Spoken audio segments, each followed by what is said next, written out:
दोस्तों ये तो आपको पता ही होगा कि कैदियों को जेल में रखा जाता है और जेल भी कई तरीके की होती है, लेकिन अभी तक का सबसे खतरनाक या भयानक जेल कह लो तो वो सेलुलर जेल को ही कहा जाता है। और ये जेल काला पानी के नाम से भी प्रसिद्ध है। यही वो जेल है जिसके बारे में सुनते ही बड़े से बड़े गुनहगार के भी रोंगटे खड़े हो जाते हैं। लेकिन ऐसा क्यों?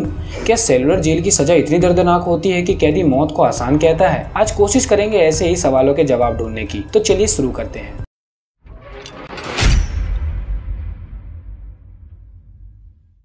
ये जेल अंडमान निकोबार आइलैंड की राजधानी पोर्ट ब्लेयर में स्थित है। ये जेल अंग्रेजों द्वारा भारतीय स्वतंत्रता के लिए लड़ने वाले सेनानियों के लिए बनाई गई थी। सेलुलर जेल को काला पानी के नाम से भी जाना जाता है। अंडमान निकोबार में काला पानी शब्द का प्रयोग बंदी उपनिवेश यानी कॉलोनी के लिए होता था, जिन्हें देश निकालो का आदेश दिया जाता था। काला पानी में स्वतंत्रता सेनानियों को अनकही और अनसुनी तकलीफों का सामना करने के लिए जीवित नर्क में भेजने जैसा था। काला पानी की सजा बहुत से स्वतंत्रता संग्राम सेनानियों को मिली थी, लेकिन उनमें सबसे बड़ा योगदान विनायक दामोदर सावरकर का था। हम सबको तो बचपन से यही पढ़ाया गया है कि अहिंसा के मार्ग पर चलने से आजादी मिली है, लेकिन किसी ने ये नहीं बताया कि सावरकर जी भी थे जो काला पानी की सजा भुगत रहे थे, तब जाके आजादी मिली। खैर, इस पर किसी और दिन बात करेंगे। वापस पॉइंट पर आते हैं कि जेल कब और किसकी निगरानी में बनाई गई। इस जेल की नींव 1897 में रखी गई थी। सेलुलर जेल के अंदर कुल 3 मंजिल और 7 शाखाएं थी, जो अब बचकर 3 ही रह गई हैं। इस जेल के अंदर 694 कोठरियां थी। इन कोठरियों को बनाने का उद्देश्य बंदियों में मेल जोल को रखना था। यहाँ पर एक संग्रहालय यानी स्टोर हाउस, जिसमें वो सारी चीजें रखी गई हैं जिससे स्वतंत्रता सेनानियों पर अत्याचार होते थे। इन अत्याचार करने वाले अंग्रेजों में सबसे पहले जेम्स पैटिसन बॉलकर, जो कि मिलिट्री का डॉक्टर था। अब बात आती है कैदियों पर किस तरह के टॉर्चर किए जाते थे। काला पानी सजा में कैदियों को लैट्रिन करने के लिए अलग से कोई वॉशरूम नहीं था। उन्हें उसी छोटी सी कोठरी में लैट्रिन करनी पड़ती थी, लेकिन दुख तो तब होता था जब उन्हें उसी गंदगी के पास बैठकर खाना खाना पड़ता था। अगर आपको ये सुनने में गंदा लग रहा है तो ये सोचिए कि जिन कैदियों को उस गंदगी के पास ही सोना और खाना पड़ता था उन पर क्या बीतती होगी। पिसाई की मशीन पर घंटों तक काम करना और काम पूरा ना होने पर चाबुक से पिटाई, 6-6 महीनों तक बेड़ियों में जकड़े रहना, कई हफ्ते तक बेड़िया पहनकर बागवानी, नारियल सुखाना, रस्सी बनाना, नारियल की जटा तैयार करना, कालीन बनाना, तौलिया बनाने का काम कैदियों से करवाया जाता था। और जेलर अपने मनोरंजन के लिए कैदियों से कभी वॉशरूम साफ करवाते तो कभी कुछ और, यानी कैदियों के साथ जानवरों की तरह व्यवहार होता था। और काम करवा लेने के बाद कैदियों को जानवरों वाला खाना दिया जाता था। उन्हें खाने में जंगली घास का पानी और कंकड़ों से भरा चावल दिया जाता था, जिसके चलते कैदियों की मौत आम बन गई थी। लेकिन क्या इस अत्याचार पे कभी किसी ने आवाज नहीं उठाया? आवाज तो कई बार उठाई गई, जैसे कि भगत सिंह के दोस्त महावीर सिंह जेल में भूख हड़ताल पर बैठ गए। जब अंग्रेजी अधिकारियों को इस हड़ताल के बारे में पता चला तो उन्होंने महावीर सिंह पर अत्याचार बढ़ा दिए, लेकिन महावीर सिंह नहीं टूटे। अंत में महावीर सिंह को दूध में जहर मिलाकर उन्हें जबरन पिलाया गया, जिससे उनकी मृत्यु हो गई। मृत्यु के बाद अंग्रेजों ने महावीर सिंह के शरीर को पत्थरों से बांधकर पानी में फेंक दिया ताकि किसी को पता ना चले। आजादी के बाद काला पानी की जेल आजाद हिंद गवर्नमेंट के अंडर आ गई, जिसे नेताजी लीड कर रहे थे। दोस्तों, ये वीडियो आपको कैसी लगी कमेंट करके जरूर बताएं, और अगर चैनल पे नए हैं तो सब्सक्राइब करना ना भूलें। जय हिंद।